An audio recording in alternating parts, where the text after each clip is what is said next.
Hello, everyone. Welcome back to Interview with Scientist series at the Addictive Brain. Our guest for today is Joy Ramp.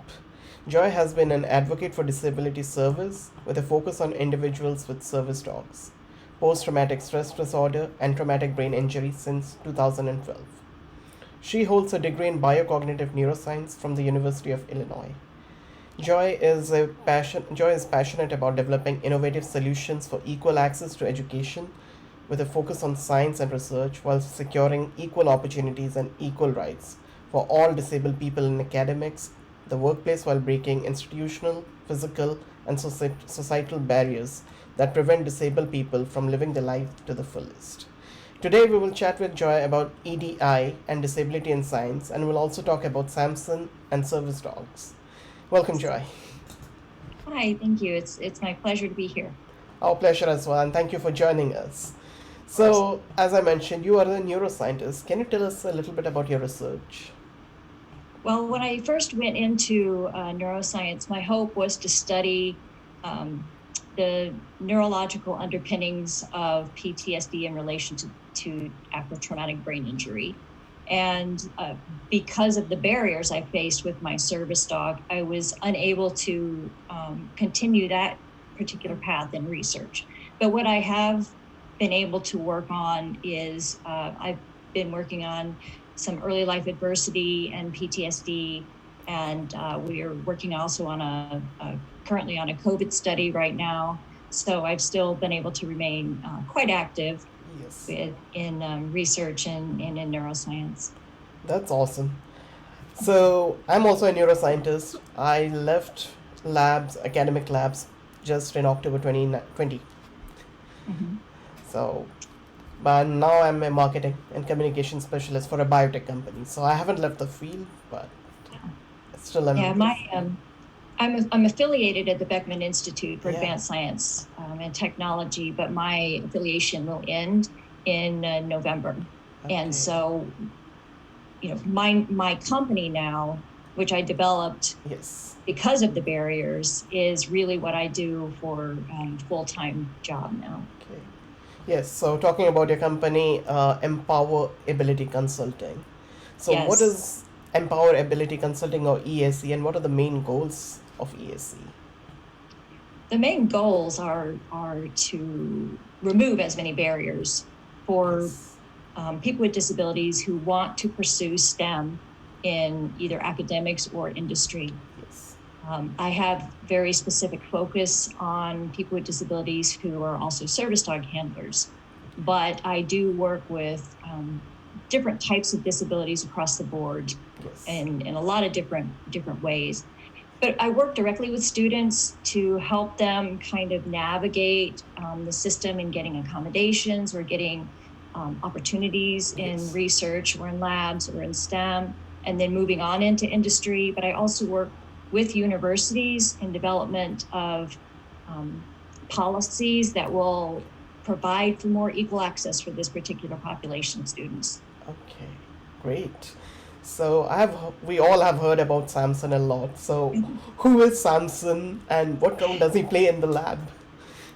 Well, Samson is my service dog, Yes. and he was placed with me when he was a year and a half old. He was trained by a service dog training organization called Paws Okay. Getting Independence.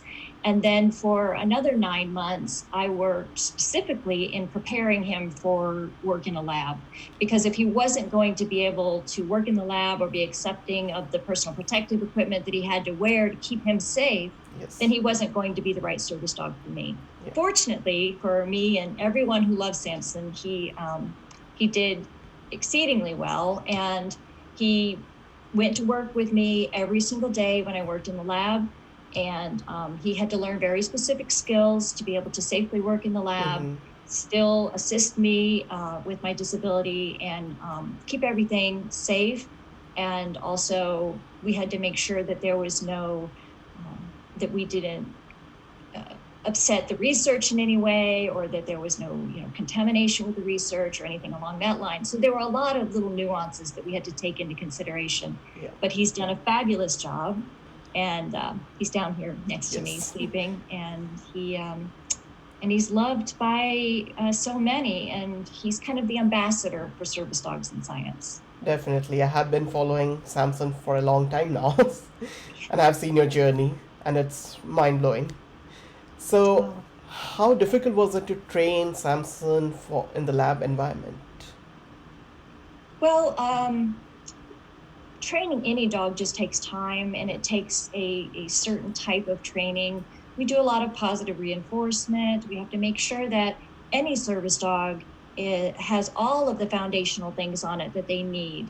And then we build on those foundations, the Yep. basic sit, down, all of that. And we start what's called stacking. So you teach a dog to fetch something, and then you teach a dog to hold something in their mouth, and then you teach them to go fetch it and hold it and then drop it in your hand. So that's Yes. called stacking. And a service dog has to be really proficient in a lot of different areas, and also be able to work in a public environment without being intrusive or disruptive, and be very well behaved and Yeah. well mannered. To teach him how to be in a lab was we were able to use a lot of the foundational things that Yes. he had already learned. So he can lay on a mat for up to 4 hours underneath a bench. Yeah. He knows to sit up and alert differently in the lab than he would outside of the lab. Mhm. He knows outside of the lab that he can pick up something from the floor and hand it to me. But in the lab, he can't, because we wouldn't want him picking up anything Yes. that had dropped on a laboratory floor. So those are very, specific differences. But also, he had to learn to wear goggles and boots and a lab Yes. coat and be comfortable wearing those. Yeah. So for Samson, he's so gregarious, and he was so willing to learn things. It was it took time, of course, and patience, but he learned everything really well. Yes. Each dog learns differently, but that's one of the things that we're trying to develop are guidelines for students who are service dog handlers going into laboratories, Yes. so that when they come in to do their 4-year academic plan, they know in advance what their service dog needs to know, so they can take the time needed to train their dog to Yeah. be successful and to work in that lab environment. Okay. That's awesome. And I'm sure you're very proud of Samson, and we all are proud of Samson. I am always proud of Samson. Definitely. So, when you mention Samson works in the lab, what does that mean? Does he do Well, experiments? no, he doesn't do experiments. I would love to be able to train him to do that. Maybe I can make something for his paws, that he can Yes. pick up things. No, I don't know. No, he doesn't. He doesn't do physical Yes. lab work. He assists me. So I have a disability that I had a brain injury, and I had 23 broken bones that caused nerve damage. And some days I do really well, but other days, especially if I get overly stressed or there's a lot of environmental stimuli or something, the nerves, I had some nerve damage, they start to digress a little bit, and Okay. I would need some help in balance and brace. Or, for instance, like I mentioned, I don't want him picking up anything off the lab floor. But if I bend over, sometimes, because if my head goes below my waist because of the brain injury, I'll black out. Okay. So in the lab, instead of him picking up something, he will come to my side so that I can brace on him, and I can kneel down and pick it up, Okay. and I can retrieve something off the floor. And see, that keeps me independent. That way I don't Yes. have to ask a lab partner or, wait for someone to come into the lab to pick up what I need. He can still assist me. Yes. So he's always making sure that I'm safe, Yeah. and he keeps me independent. And his job is to make sure that I can do my job and stay healthy and safe and independent. Nice. So I read that you are partners like peas and carrots. Yes. Does Samson really enjoy going to work every day? Yes, he does. He loves work. He really, really, truly loves to work. Okay. And you'll find that most service dogs really do love their work, and that's what makes them a good service dog, one candidate as they're going through training, but Yes. also a good service dog. Yeah. And as a handler, it's my responsibility to make sure that he remains happy and comfortable, and he's doesn't get overly stressed doing his job. So I have to always be aware of what he's doing, and he's happy and everything. Yes. and because of that, we have this working partnership that is like peas and carrots. Yes. I mean, we are like peas and carrots, and we just go together. I don't know, and we work really well together. And he gets more upset if I leave him behind than Okay. if I take him to work. He just is happiest when he's working. That's awesome to hear. At least someone is happy going to work. That's right. So, are all service dog welcome in all labs, or are things changing slowly? Oh, Yeah, that's a question. Um, when I first started, yeah, there were no service dogs, to my knowledge, that had ever entered a lab, yeah, and at least not in my anywhere near where I was. And yes. so my Samson is actually my second service dog. I had a service dog prior to Sam, who retired, and then Sam took over as his successor dog. Yeah. Which is typical of a service dog handler. They will, have several service dogs in their lifetime. So Theo was the first service dog who entered a chemistry lab, Yeah. but Samson was the first service dog to enter a biology lab and a research lab. Okay. So I had to go through all of the steps and work with administrators and faculty members, and it took a lot of work. Yes. Just to get into the first chemistry course at the University of Illinois took me an entire year of advocating, even though Theo had worked in the labs for almost 2.5 years prior to transferring to the U of I. Yeah. It still took a long time. There are certain labs that a service dog would probably not be safe to be in. And that's one of the things my company does, is we do risk assessments also to determine if it's a safe environment for a service dog to be in, like say a biosecurity level 3 or 4 Yeah. lab, where you're wearing a positive pressure suit or something along that lines. We would have to do a risk assessment. At right now, of course, a BSL-4 lab would be out of the question. Yes. But Samson works in a BSL-2 lab, Yes. and I have clients who have gone into working BSL-3 labs with service dogs. But currently, to my knowledge, there is not a service dog who's been allowed to enter a live rodent lab, which was Okay. kind of the stumbling block for me in my PhD career. I ran across a faculty member who absolutely would not let us in their lab with live rodents. And so I got curious, and I wanted to find out if there was really going to be an impact with a service dog and live rodents. I had done all the research, I had done literature reviews. Yes. And so I got $50,000 in funding. I found a PI and a lab. We wrote protocol, and we submitted it to the Animal of Institute Care and Use Committee, and they denied us. They denied us 3 times. And the reasonings never really held water for us. There was no scientific merit, was one of the reasons, or that service dog handlers would never be seeking these opportunities. So we were never allowed to find out whether there really was an impact of a service dog in a rodent laboratory, which is unfortunate because we've been asked for the data. I'm hoping someday we do get to run that research, now that there have been some positive movements and positive changes. And I am seeing universities writing laboratory policies into their service dog policies. American Association of Microbiology wrote a lab policy into their service dog policy. So things are changing. More students are getting access, and someday, who knows what's possible. And I'm sure it will change. Maybe it will take some time, but as you said, we are progressing. So I'm Yes. seeing a change already. Yes, Great. I am too. So we have heard a lot of times the term EDI. So what is EDI? EDI is equity, diversity, and inclusion. I am arguing that we need to add the A to the end of EDI or DEI over here. But access, we need to add access to that. Inclusive, diverse doesn't mean inclusive. Inclusive doesn't mean accessible. So we need to add the accessible part to all of our initiatives, whether it be in academics or whether it be in industry. Because that is where a lot of the barrier is. We can a lot of universities talk about wanting these big DEI initiatives, this, diversity, equity, inclusion, and they stand at the podium and they talk about how proud they are of their initiatives. Yes. Yet there's this disconnect between what they're saying and the actual actions of it, of accessibility Yes. and inclusion.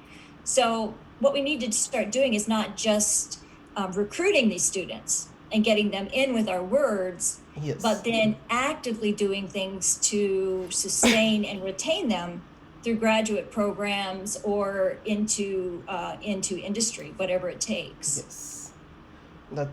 That is very important. EDIA, equity, Right. diversity, inclusion, and accessibility. That's what I Correct. think. Yes. So how can we address EDI in different type of work environment, like EDIA, if I can say? Okay. Well, I think the first thing starts with communication and open-mindedness. There's something in called implicit bias.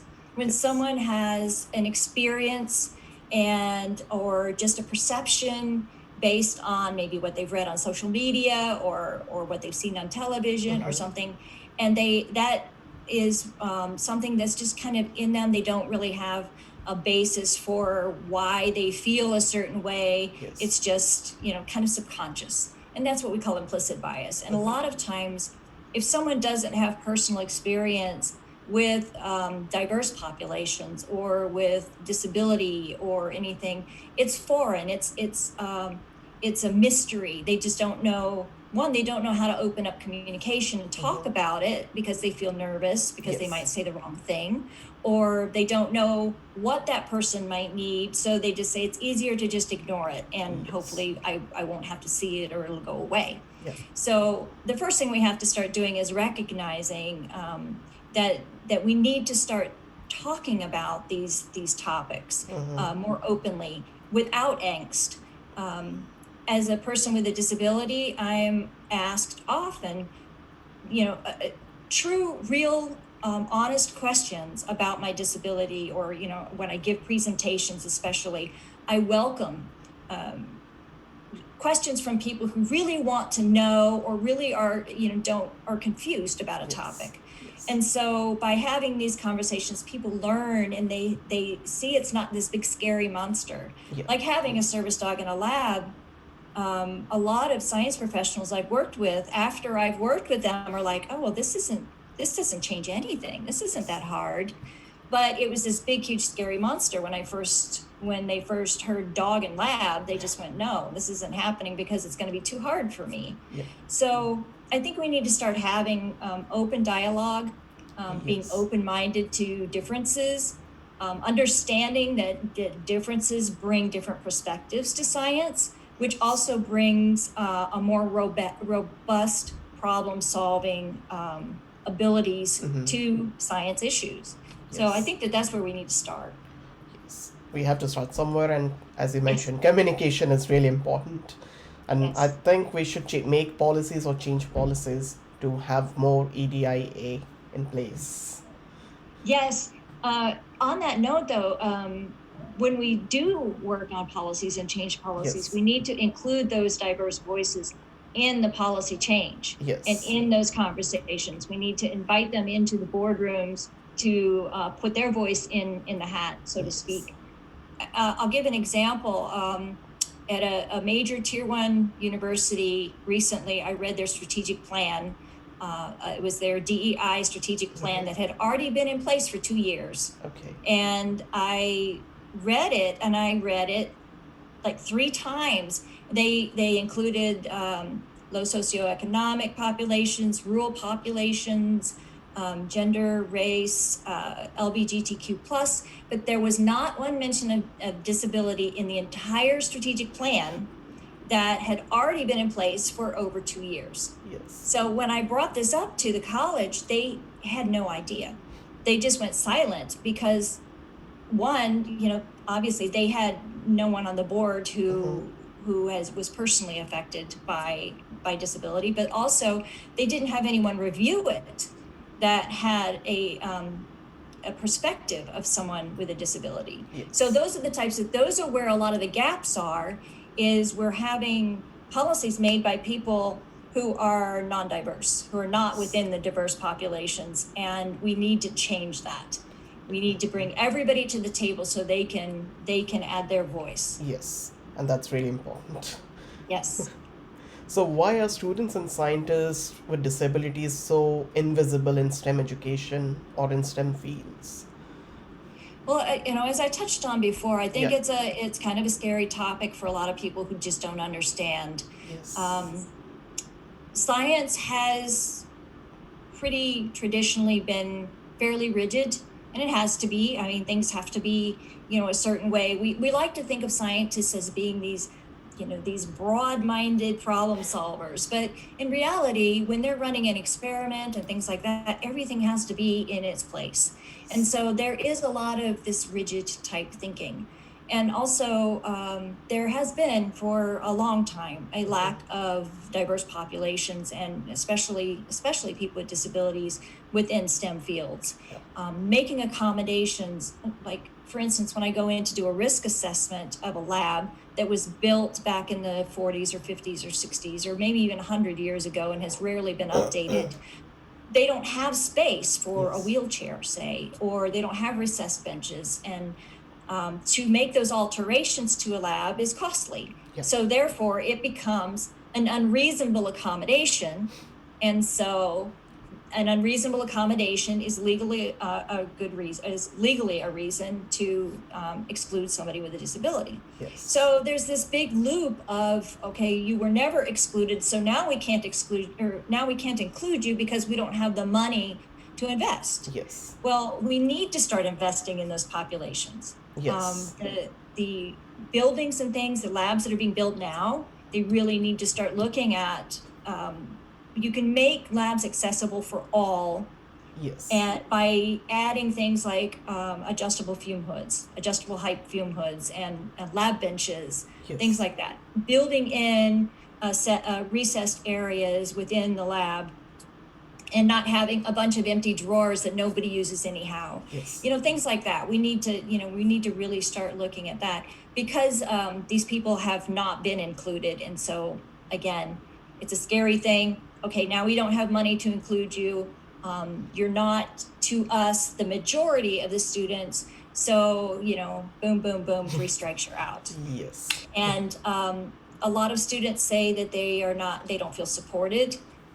STEM is a very high stress, highly competitive Yes. environment. If you have a PI that gets 100 candidates in for one lab position, and someone comes in with great qualifications and someone comes in with great qualifications and a disability that needs accommodations, the person that needs accommodations is not going to get chosen. Yeah. It's the same way, though, if someone, for instance, has to have nights and weekends off because they have children, and one Yes. person doesn't have nights and weekends off, but they're able-bodied, the person who doesn't need nights and weekends off is going to be chosen. Definitely. So we need to stop making accommodations seem so hard, because Yeah. they really aren't. We need to be able to have communication and open dialogue with people with disabilities, because they can advocate for themselves and they can tell you what they need. Yes. But if they're not invited to the conversation, then you don't know. And Yeah. therefore it remains, again, this big scary monster. Yes. So, how can technology be used positively or in a better way to help students with disabilities succeed in STEM education? Well, technology is advancing in Yeah. the time frame is boom, boom, boom, boom, boom. It's just Yes. astronomical speed that technology is being developed. There are so many different ways to accommodate people with disabilities, from screen readers. There are balances that will speak for Okay. you. Yeah. There are different ways that communication can be used. If someone who's going into the field, a science researcher is going into the field, and they have, say, for instance, a wheelchair, and they can't access a certain area, we can Yes. use drones so that they can visibly see Yeah. They can work with a lab partner who's got a GoPro on, and they can go in and they can communicate, and the person who maybe couldn't access that last 50 feet still gets to participate Yes.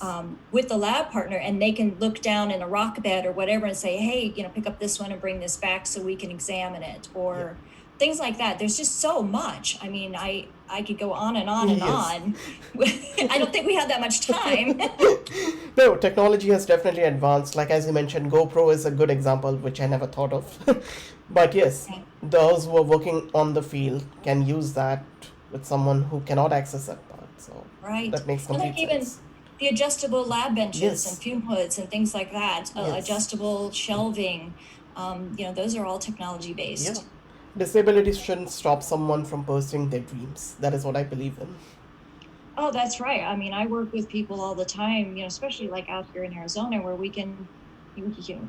people don't think that someone who is paralyzed from the waist down could actually rappel or Yes. do canyoneering, but they can. Yeah. There are also, amazing wheelchairs that are all terrain that can be used Yes. to do trails and access different things. So to me, there's always a way. Yes. We just need to figure it out, and we need to think about it. And Yes. like I said, the person with the disability probably has a pretty good idea already, or they wouldn't be pursuing that field. Yes, definitely. Yeah. So I have heard a common statement from people, not currently, but maybe 10 years ago, like people with mental disabilities should go to the special schools, which I don't believe so because they have the equal rights. What are your thoughts about this? Well, gosh, that's a broad question. So no, I don't believe that someone needs to go to a special school because they have any kind of mental or physical, just any kind of disability. Yes. Now there are of course different circumstances in different situations. But if someone is living, say, with ADHD or PTSD, or who is living on the spectrum, ASD, Yes. they have amazing abilities Yes. to work in different environments, and they can also bring different unique perspectives. I have worked with a lot of people with different types of developmental and mental disabilities, mental illness, who are very high functioning and do extremely well. Yes. And by providing someone maybe with some accommodations that will allow them to move forward successfully, they can really excel. Yes. And they bring some amazing things to the table. I had someone ask me the other day, why should someone with a disability have to bring something extra to the table? Why can't they just bring their qualifications to the table? And that's a very good question as well. Because I mean, but again, I go back to the example of the person who needs weekends off and doesn't, versus someone who needs accommodations and who doesn't. If you have something like someone who, for me, for instance, I have PTSD. Yeah. So I have very severe PTSD, and I also, could potentially black out. Yeah. So the environment gets overstimulating for me. A lot of people would consider that as a disqualification. Well, you can't work in a lab if the environment gets overstimulating, and you could get triggered in the environment. Mm-hmm. Well, I have Samson, one that keeps me from doing that. Yeah. And I also have lab partners. But because I know how to manage my environment, I know what I need. And some of the minor accommodations that were provided to me made me very successful in the lab, and I was able to contribute really well to the lab.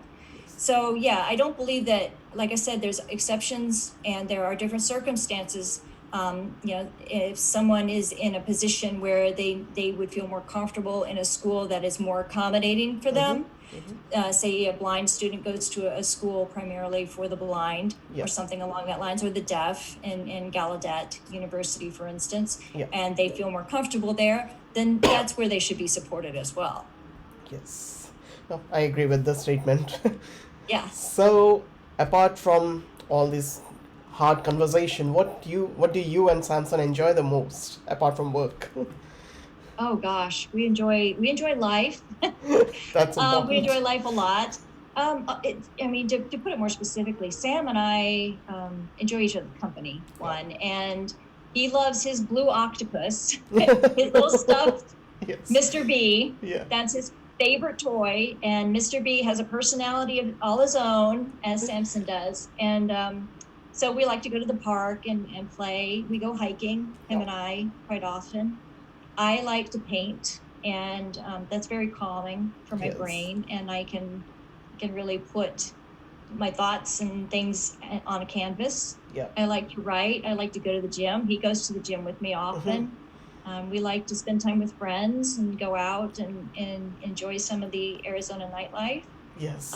which I wouldn't be able to do, prior to having Samson. Yes.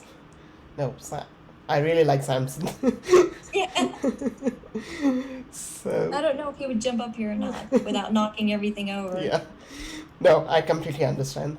But thank you very much for your time and sharing your thoughts about EDI and disability in science. That is going to be really important, and I hope people see this and follow what you say, or at least try to embed these into their life and encourage their superiors to include these kind of policy changes that can help others.